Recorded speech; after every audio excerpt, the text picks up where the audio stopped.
I remember saying to John, my co-founder at Rise early on, is my goal is to create 50 millionaires before I'm all said and done throughout my career. And he's like, well, what do you mean? I said, John, if we could do that, think about the economic opportunity that creates for the communities that we live in, for our employees, for families of our employees. I think it's such a powerful way to really transform the communities that we all live in. And if we can find a way that the businesses and the enterprises that we create can do that, wow, how amazing would that be for our own personal legacy to be a part of something like that? Today, we have an incredible story of entrepreneurship and perseverance.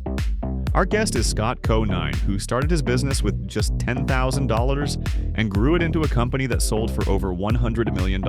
In this episode, we'll dive into Scott's journey, the challenges he faced, the pivotal moments that shaped his success, and the lessons he learned along the way. Whether you're an aspiring entrepreneur or just love a great success story, you won't want to miss this conversation. Let's get started. Scott, thank you so much for joining me on Scale Like the CEO. Just to get us started, if you wouldn't mind, give us a 90-second intro to you and what you're up to these days. Yeah, Jason, thanks for having me on. My name is Scott Conine, CEO of an ad tech company named TrueData. Before that was a co-founder and COO and CFO of an advertising agency named Rise Interactive based out of Chicago.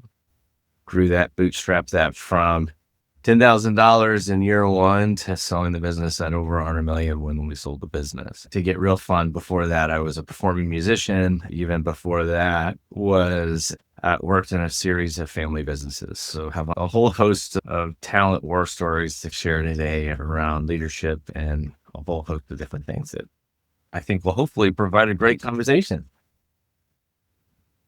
Yeah, thank you. Sounds like you've had a fun journey. I'm curious, just to start present day, if you wouldn't mind, you've worked in ad tech for many years, and I actually spent a number of years in ad tech as well. So I'm curious, what do you see as one of the biggest challenges in that industry, and how are you solving that today? Well, there's a couple of things that I think are challenging in the ad tech space today that they make it not only equally exciting, but also challenging is I think with the advent of AI, I think we're seeing a whole host of innovation that's needed to be able to understand how do we reach net new customers in the market. So as OpenAI, ChatGPT, Gemini, all of the different platforms are starting to become the way that we as consumers interact with information. If you are a marketer, how do you reach those consumers in a meaningful way? Perhaps in a zero-click world where you're not going to Google anymore and just doing a Google search, you're just finding your answers on platform through ChatGPT or through Cloud Engine du jour. Marketers need to still find a way to have a high-fidelity, personalized conversation with their consumers and customers, and how do they do that in a meaningful way? And I think that creates an awesome opportunity to create new innovation in the ad tech space and for consumers, which is probably that change in the ecosystem has created a whole new wave of exciting new developments. And I think everyone is chasing that to figure out the create really compelling marketing solutions. I get super excited and geeked out about that. I think there's a lot of innovation that's happening. At TrueData, we're trying to think about different ways to bring one-to-one marketing data solutions to our customers. But I think that's what's exciting today in the ad tech space, but at the same time, it's challenging. What you did before probably isn't going to work anymore. So you have to think about how you're going to innovate to survive.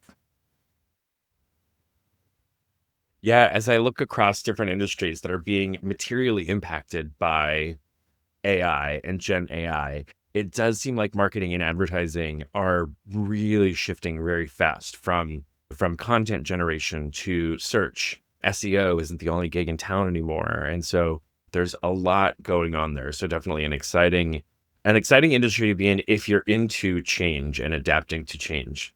Great. So let's go back to the beginning of Rise Interactive. So you're a co-founder of an ad tech firm a number of years ago and then continue to scale that business.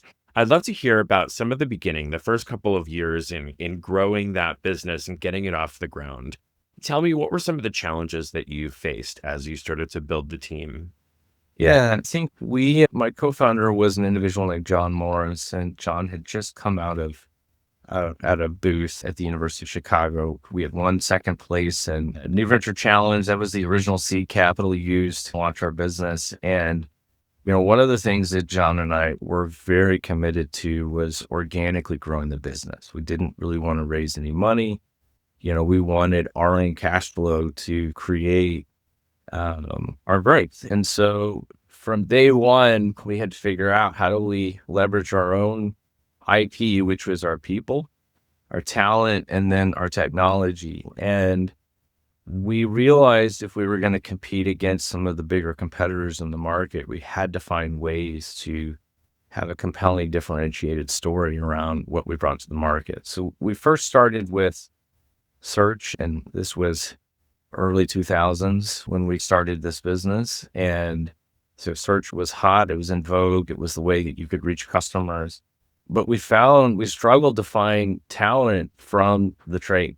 We were a small little bootstraps, little marketing agency, and it was hard to poach from some of the big holding co's. And so we found that to create a unique talent strategy, we had to think differently. And so our approach at very first was we figured we could always train someone to be a digital marketer, but it was very difficult to train someone to be analytical. And so we started from day one we built an analytical test to vet our team to make sure they had the analytical chops to perform. And one of the things that we found is we started to deploy that only 22% of the people that took that test actually passed. So we wouldn't even continue talking to people unless they passed that test. What was even more surprising was that when we gave that test to people from the trade or from other agencies or competitors, only 15 to 16% of them passed. So it was actually a great selling point after we started to grow and build the business, was that we knew that our team was more analytical than our competitors because we had the data to prove it, right? And so we started using that test as a way to really find and identify really analytical people. And it really shaped our whole approach. We've ended up finding people from a wide array of different experiences. Over time, we had a NASA scientist who worked in the agency in 2008 when the world kind of ended from a financial service sector. We had at that point in time, we had almost 50% of our billings was in the fintech and financial service sector. And so in October of 2008, we lost half of our revenue. And so we realized to solve for those problems, we had to be different. We had to think about different ways to carve our way out of that. And what we did is we found talent that was sitting on the sidelines, former hedge fund guys, derivatives traders, option traders.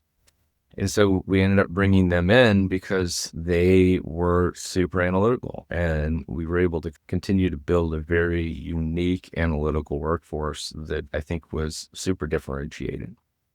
Other areas where early on, I'll use the 2008 example, we found ourselves when we lost all that revenue, how do we keep our team super engaged? How do we keep them around? How do we survive through this huge existential threat to the business? And we found a unique opportunity to build trust with our team and build credibility with our team. We asked our team, hey, look, if you guys can bear with us through this time, I think we all can win. So we asked the whole team, including ourselves, that let's take a pay cut versus having to cut everybody. Let's figure out what the exact amount that we need to survive and ride the wave out. And we explained to our team is if we did this pay cut, it wasn't lack of a better term, it was a temporary way to augment cash flow. And we said, look, we will pay this back to you, and we will pay this back almost like it's a loan. And our goal too was, and we committed to them that we would pay the team back before we as the leaders would pay ourselves. And I think when all was said and done, after we started winning back deals and winning new engagements, we had paid the full team back within about 5 months from the cut. So it was just a huge way to build trust. And I think that served us in the long run in profound ways, because our retention was super high after that. And people really believed when we said we would do something and we delivered on it, they really believed us. And so I think we built a culture that was super unique around providing trust, accountability, and really living true to our word, and allowed us to really grow the business in some pretty profound ways. There's three key things I want to pull out of that, and in no particular order, working backwards. That the trust thing I think is so key because there's, and I don't think you said it explicitly, but there's a message, and I've gone through this with an organization more recently in the 2020 timeframe, when when you can communicate to the organization, hey, we have a choice to make. Cash flow is not great right now, and so we can either part ways with some of your colleagues, or we can all take a hit, but keep us all here and surviving, and we'll pay you back. And when you can see that through to completion, it does build a lot of trust and loyalty, because they also know when times get tough, you're not just going to get rid of me. You're going to find a way, and we're going to band together to try to navigate this storm. So I think that's so amazing for building trust and longevity in an organization. Agree that trust was, I think, critical to when the other problems hit, right? It gave us a lot of freedom to say, let's solve this together. And I also think it created a playbook for how we show and exhibit leadership to our new managers that were starting to emerge in the business. Is like, guys, this is how we work and solve solutions together, is we transparently work together. We put the problem in front of the team, and we discuss the material issues that are out there. We solve it together. And then we all suffer either the consequences or reap the benefits, but we did it together as a team, and that there wasn't things that were obfuscated or hidden. We found there was no benefit of being opaque. That trust really comes from a place of an appropriate amount of transparency that allows the team and the organization to react, and everybody's reacting off the same variable. So not a lot of weird subversive politics that starts to happen. It starts to be, we're all marching to the same beat. We're all paddling in the same direction. And so it allows you to be able to solve problems and identify opportunities in really acute ways. And you don't spend a lot of agita, a lot of time wasted. You're trying to deal with slightly opaque communication. So trust became a huge part of, I think, our success, but it also became something that I found to be a compound force multiplier in leadership that I've taken and I believe have applied throughout my whole career. Yeah, that transparency is so key. I often repeat, in the absence of information, we make up our own, and it's always worst case scenario. And so if we're not being transparent with our people and giving them all the information, they're going to make it up. And it's probably going to be a story that isn't true, or we don't want them to believe. So key. The other thing I wanted to pull out of there was, it's kind of two in one, is when you were talking about, I can teach anybody digital marketing, but the hard one is the analytical piece. And I think too often we look for people who have the most number one presenting thing that we need. I have to have. So we're looking for, I have to have this digital marketing thing, but is that actually teachable? Is it easy to teach? And identifying what are the hard to teach things and hire for those, and then build in the mechanisms to be able to teach those other things. And that's something in around a similar time frame. I was at a startup-ish. We were a little bit beyond the startup phase, Big Machines here in Chicago. And we did a lot of cognitive testing for hiring. And it was so great because it actually opened up the field. we didn't require college degrees because we were going to test for cognitive ability, and so it kind of didn't matter. Let's get people who are really great at those analytical skills, who are great at solving problems, and then we'll teach you everything else you need to know. We'll teach you about SaaS, and we'll teach you about configuration software. We'll give you those things. And so, and we also had kind of built up a reputation of how hard it was to get into the organization. There was a bit of this level of respect if you could get a job with that organization. So I think that's key there is identifying those hard to teach things and hiring for them. However you go about assessing for that. Interesting, you said something there too, and it does remind me that a lot of the thought times at Rise, one of the things that we saw, I think that was a very unique value prop because we focused on analytical acumen and analytical ability, is that people's experience by leveraging analytical aptitude was very diverse, right? And so what we found is when we would start to kind of onboard all of these hopefully analytical people into our organization, where they came from was from very unique different fields of enterprise.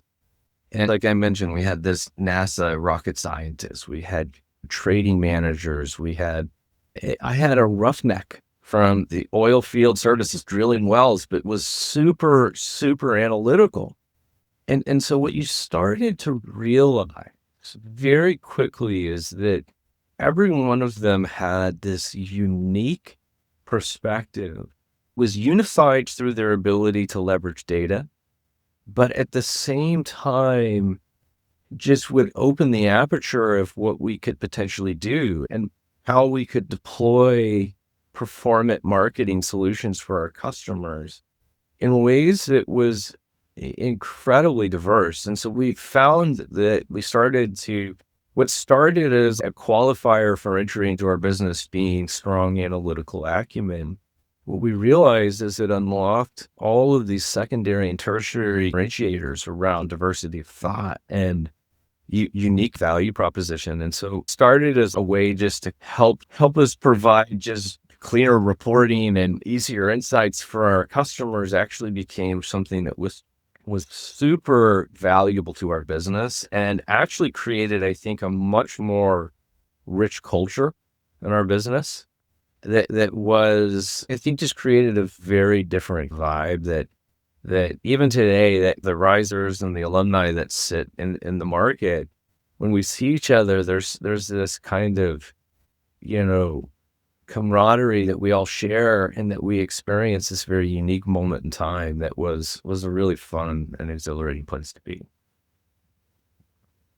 Yeah, that diversity of thought, I could imagine, was really beneficial, I would imagine, to the organization and just bringing those different perspectives in. So looking back at the time at Rise Interactive, I'm hearing a couple of clear themes. There was number one about how you approached hiring and who you were sourcing.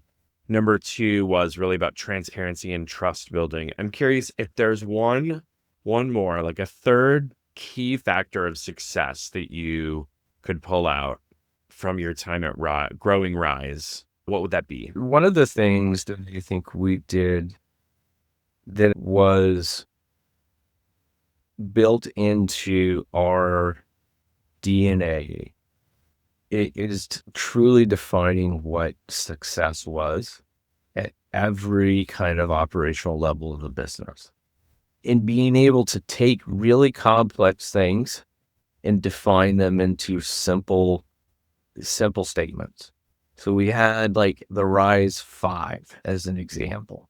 And the Rise 5 was literally like you were onboarded on day one talking about the Rise 5. It was our way and method of doing things.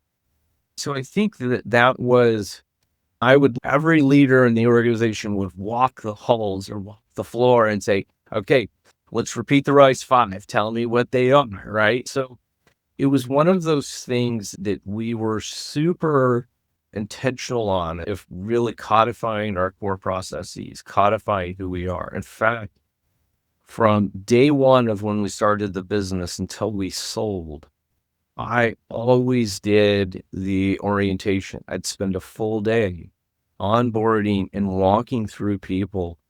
This is who we are. This is why we do what we do. This is what we believe. These are the values of our organization. And this is how we are going to be. This is how we're going to help reinforce your success in the organization. And that flowed itself into all sorts of operational kind of skill sets and things that we built.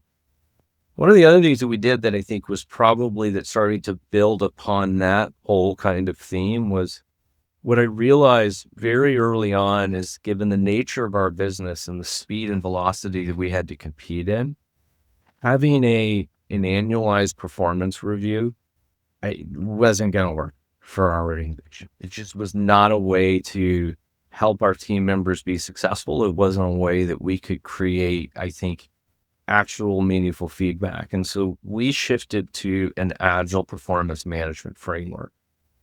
And we started implementing what we called WIMs. And WIMs were weekly in-person meetings that a manager would have with their direct report every week. And in those WIMs, we give them tips, which is, how are you spending your time? What do you need to improve on? And how do we drive performance? And how can we help you drive performance? We'd have these placemats made for every manager, which would give you a way to construct the conversation in a way that would help drive performance. One of the things that we were really trying to offset and kind of make sure that we weren't living in is in a halo or horn effect around performance. We didn't want to have this annual performance review and you crush some performance on an account, but for a year you were a horrible manager. It's like, well, wait, let's actually build real feedback in real time, and let's see if we can help you become a better manager through time. So we just found that to be, I think, a huge force multiplier for our business, because our team had real-time feedback. We were doing comp adjustments in real time. We were helping the business understand what are material problems at any given moment in time. The other thing we did too is, as the byproduct of that, was it was so successful for us that when we did our office build out, we built the office to be able to have all of these spaces for people to do WIMs. So we had all these kind of private booths where people could meet, and it was just a huge part of our ability to give people real-time feedback to help the business just be more performant. And so, that feedback aligned to operational kind of SOPs and standard operating procedures that we spent all this time codifying. This is the way this is our method of operation. This is the way we work. So everything started to build upon itself and I think it truly enabled us to grow from day one to when we sold. We took one round of funding like 2 years before we sold, and that was really for liquidity, right? And that was just taking chips off the table. We didn't really need the cash. And so our ability to grow was built off of our ability just to really build and reinforce our team structure in a way that really allowed us to be wildly successful. We didn't raise any capital. We were cash flow positive from day one, and we didn't have any debt. So I think that speaks to really the hallmark of just a team that was committed, that knew what success looked like, and had very clear goals on how to perform.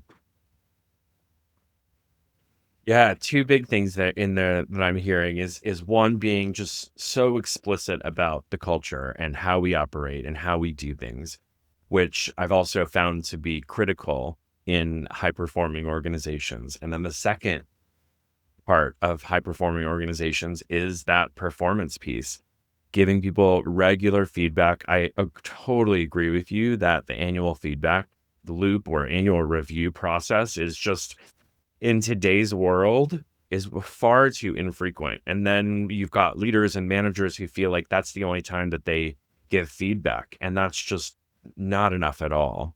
So I like this kind of weekly cadence of just regularly giving feedback about how we're performing. So speaking of culture, I want to transition a little bit to a little more present day. So now you are working at TrueData. You're not the founder of TrueData, but you're now leading TrueData. And so I'm curious, how do you go about preserving? There's people that grow with a company, really value the culture, right? They're the ones that kind of made the culture. So speaking of culture, how do you preserve that culture as you transition to be the leader of another organization? Yeah, that's a delicate dance for sure, right? Because I think anytime you're brought into an organization, I think naturally and instinctually, you want to make sure that your impact is felt, but you want to do it in a way that is respectful of what has been built before and the culture that exists. So when I came into TrueData, the business had existed for about 5 years. It was founder led, VC funded, and the CEO, who still is on our board, it has this amazing charismatic personality that just engender people, clients, vendors, partners to him. And so I was a little bit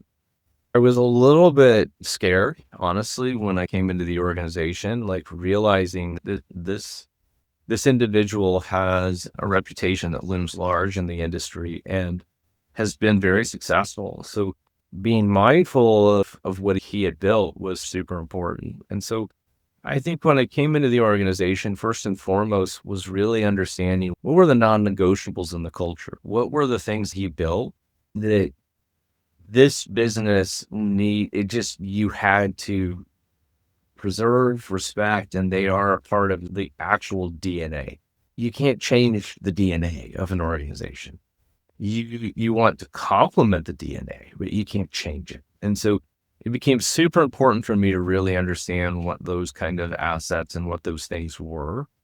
I think what was part of why I was super excited about the opportunity at TrueData was realizing that trust was built into the DNA. So if you hear kind of first part of my story, like that is something that I seek and I pursue rigorously. So, that with TrueData, there was built into the culture and to kind of client offering is that we want high fidelity data that is 100% consented. So that our customers, our employees, everyone knew that we were way above board when it came to kind of the type of product and solution that we were. It was part of really why we existed. So I think that was really super important. As I think one of the things I realized too when I came into the organization is how do you build trust and credibility as a new leader? Where are the areas that reinforce that? And one of the things that I first set out to do was just to create clean transparency around the performance of the business. We recast the financials, we rebuilt the GL, we did a whole bunch of financial work, and we made that transparent to the whole organization. This is what we're doing really well. These are our opportunities where we can perform better. These are the areas that we want to keep leaning in. And so I think that when I did that, it actually now created a common language of what success was going to be on a go forward basis. That really it's hard to argue. Well, here's how the business is performing. Here's where we're not. What are we going to do? And I think just posing that question over and over and over, I think started to engender a lot more support in the organization. The thing too, that when I transitioned to the CEO role, what was really important for me in that transition, and I said this to the board, was that I really want the founder to stay heavily involved in the business. I don't know if I want that person involved in the operational function of the business, because that's going to be a little bit difficult if the team doesn't know who to take direction from. But I think if I could have him on the board, I really would prefer to have that because his voice is super important. His voice has been the leader of this organization for such a long time. We need to continue to leverage that and give that voice power, but just in a different venue to do that. The board fully agreed. And so that we worked through a transition plan to really move and migrate him to the board, celebrate the achievements that he had achieved in the business. But I mean, as a founder, I think he was super nervous. It was like, this is my baby. I founded this business.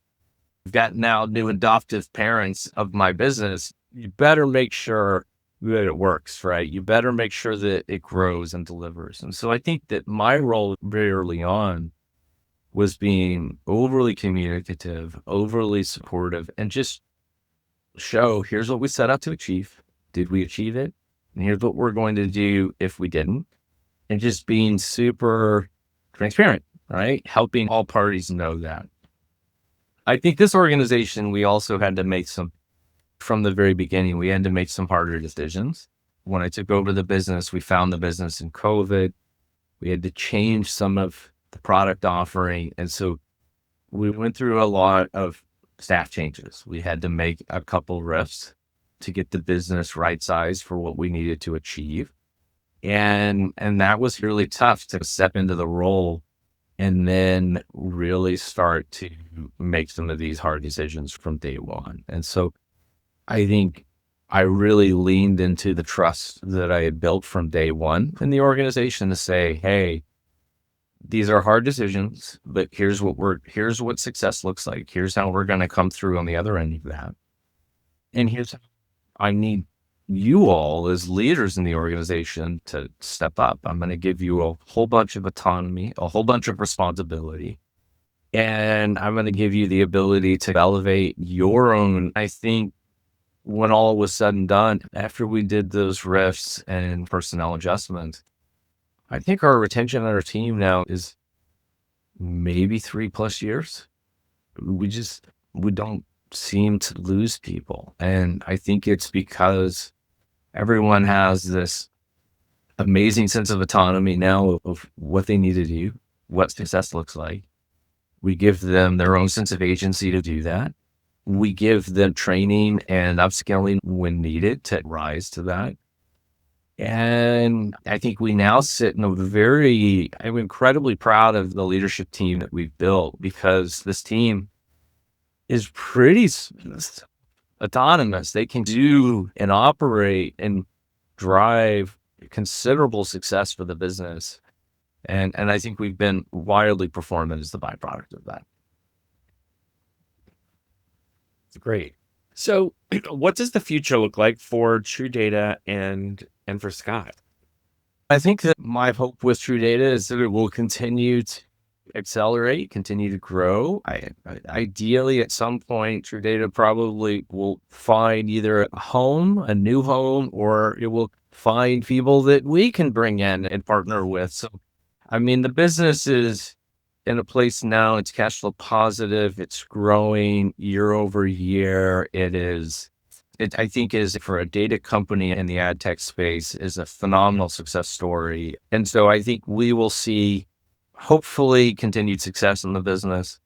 For me, I think I'm always looking for opportunities that always continually kind of stretch my own intellectual curiosity and enable me to create more and more performant outcomes. So if that's at TrueData, if that's elsewhere, I think my goal is to really engender economic prosperity for as many leaders and proper people as I possibly can. I remember saying to John, my co-founder at Rise, early on, is my goal is to create 50 millionaires before I'm all said and done throughout my career. And he's like, well, what do you mean? I said, John, if we could do that, think about the economic opportunity that creates for the communities that we live in, for our employees, for families of our employees. I think it's such a powerful way to really transform the communities that we all live in. And if we can find a way that the businesses and the enterprises that we create can do that, wow, how amazing would that be for our own personal legacy to be a part of something like that? And so I think your question around what does this mean for me? I'm still in the pursuit of that. I'm trying to figure out how many more people can I enrich and create as millionaires. So if that's at TrueData, if that's in places that I invest my time and energy and capital, I'm all about finding ways to do that and help more and more people transform the communities that they live in through private enterprise, small businesses, and really just running businesses to generate cash flow that creates opportunity for employees, owners, everyone. And that's what excites me about today, tomorrow. What an incredible goal. So, Scott, if folks want to get in touch with you, what's the best way to do so? I think there's the easiest way is just link through me on LinkedIn. My name's Scott Conine. That's probably one of the easiest ways to do that. And then would love to keep having conversations. I love the other things I go deep in. I mean, Justin, we connected a couple weeks ago and last week about these types of conversations. I love to chat about these things. They're fun. I love to have these types of conversations at scale. So I love it. Well, Scott, thank you so much for joining me today. Yeah, maybe we'll have you on again. awesome. Thanks for your time. I really appreciate it.